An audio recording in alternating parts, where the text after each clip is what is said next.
So after 133 pounds ended in controversy with the whole headgear grab issue with Nick Serrano and Dayton Fix, the hope was that that would be the last of these issues for the national finals, but that didn't end up being the case as Yanni Giacomo and Joey McKenna had a pretty tight match themselves.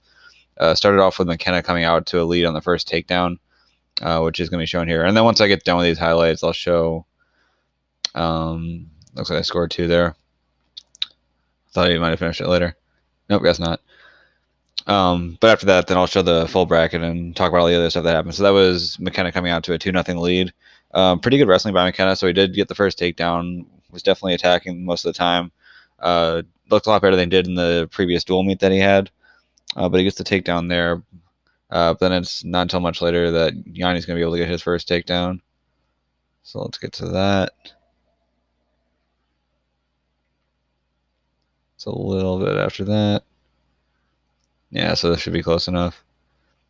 It was in a long scramble, but as you can tell by the time, right at the end of the mat, so McKenna just needs to hang on here.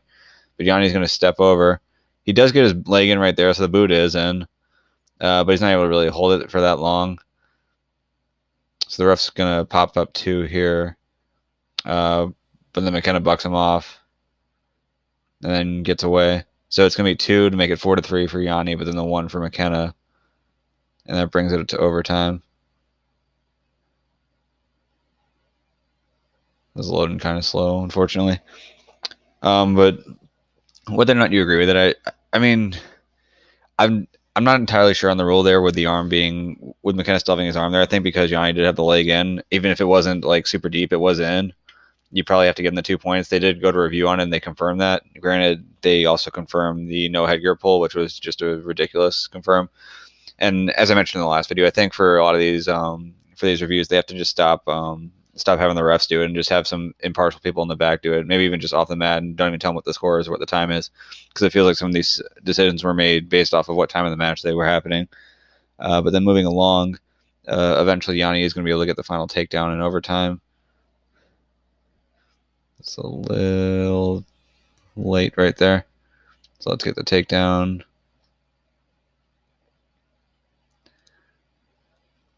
A bit of a scramble here. Eventually he comes up comes up to a single leg. Gets it here.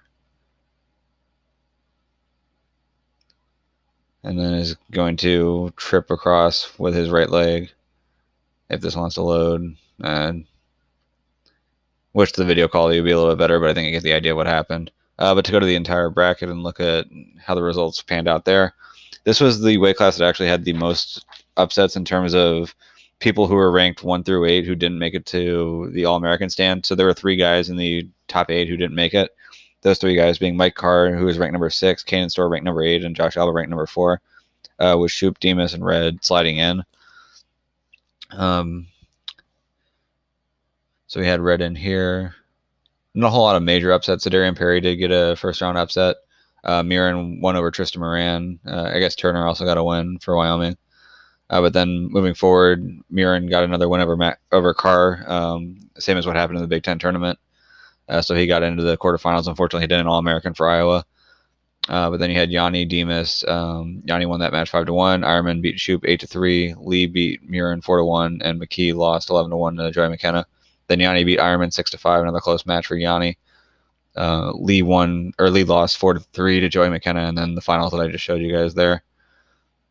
All right, so moving along to 149. Actually, I guess I could probably stay into that. I'll go bracket first on 49, and then go to the highlights there of the match between Ashnault and Jordan. It was expected before this tournament happened that this would be the finals, and that's exactly what it was. I had picked these 2 in the finals with Ashnault getting the win. That's exactly what happened. That was a bold prediction or anything. Ashnault was undefeated all season. Jordan seemed to be the other guy who was ahead of the rest of the weight, and that's how everything worked out. I think to me the biggest surprise was that Austin O'Connor was able to beat Fine Silver not once but twice. So if you look at the round of 16, you had Ashnault, Jeffries, a lot of the top-seeded guys. Thorne did burst in at rank number 20. Also Cole Martin. The big surprise at this weight class was Caden Gefeller. He was ranked number 7, but it sounds like there were some injuries back when they had the meet against Iowa and Stillwater, and I think he probably still is dealing with those injuries, and that really cost him here. But But the medal stand was number 1 Anthony Ashnell, number 2 Michael Jordan, number 3 Austin O'Connor, number 4 Mitch Feinsilver, number 5 Matt Kolodzik, number 6 Brock Mahler, number 7 Jarrett Deegan, and then Pat Lugo sliding into number 8 for Iowa. But in the quarterfinals, Ashnell beat Deegan 10-3. Kolodzik won 5-3 over Mahler, which was a bit of a surprise to me. I thought Mahler might have actually been able to make a deeper run in here than he actually did.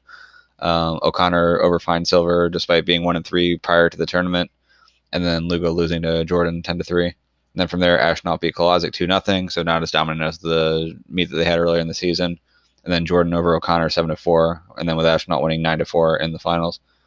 All right, so to get to the highlights of Ashnell and Kolodzik, there's just going to be one highlight. Or actually, there's a few of them that I'll show here. So we'll start right around 118 or 119.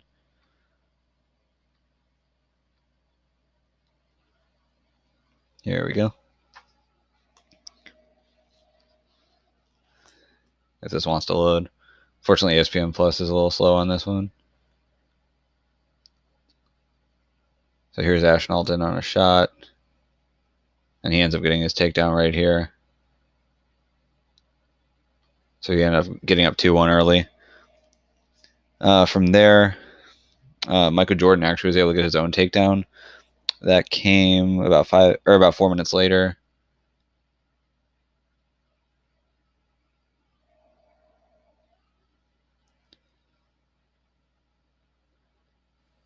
So he gets it here.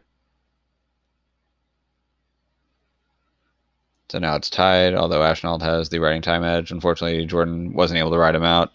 So as a result, Ashnell gets away. It's 4-3 with riding time, so essentially a 2-point match. So at this point, Jordan's going to need to take him down and hold him down if he wants to bring it to overtime. And that's not what happened. Not what happened for him.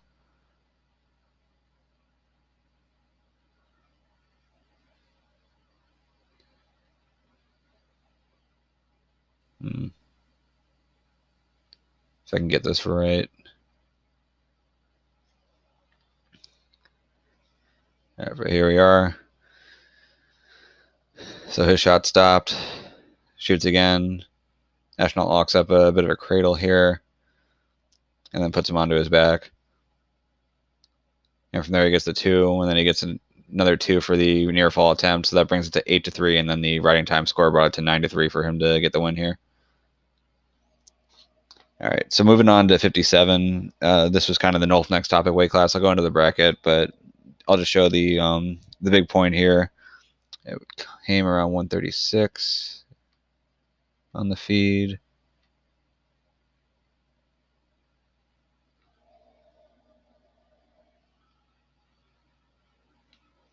All right, here we go. Oh, nope, that's a little early. So they might have updated this since I put my notes down on what time all the takedowns were at.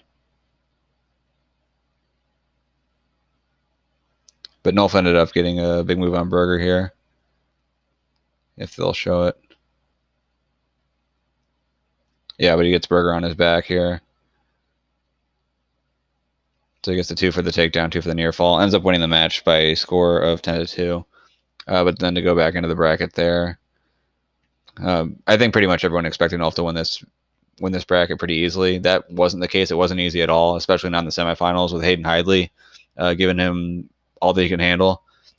So in the quarters, it was Nolf versus Pagdaleo. Nolf won by tech fall 23-6. Hidley over Pantaleo 5-3. I believe this was in sudden victory and largely based off of a hands of the face call is what brought it there. But then Hidley got the takedown. Caleb Young over Ryan Deacon. He ended up beating Deacon twice to finish 5th. And then Berger over Early. Then Berger beat Young 5-3. Nolf beat Hidley 3-2. Although there was a lot of controversy there with a no takedown in the first. And by rules, a takedown. Granted, Nolf was basically down for like a quarter of a second, but this isn't like judo. This isn't like jiu-jitsu where you have to hold a guy down for 3 seconds to establish position. If you have him down for even a quick second, that's enough. So Hidley should have gotten his 2 points there. Almost got a takedown at the end, but wasn't able to. But then the finals, Nolf won by a score of 10-2. So your place winners at 157. Jason Nolf, number 1. Tyler Berger, number 2. Alec Pantaleo, number 3. Hayden Hidley, number 4. So Pantaleo did get revenge on Hidley in the 3rd place match. Caleb Young at 5. Ryan Deacon 6. Christian Pagdaleo 7. And Larry Early 8.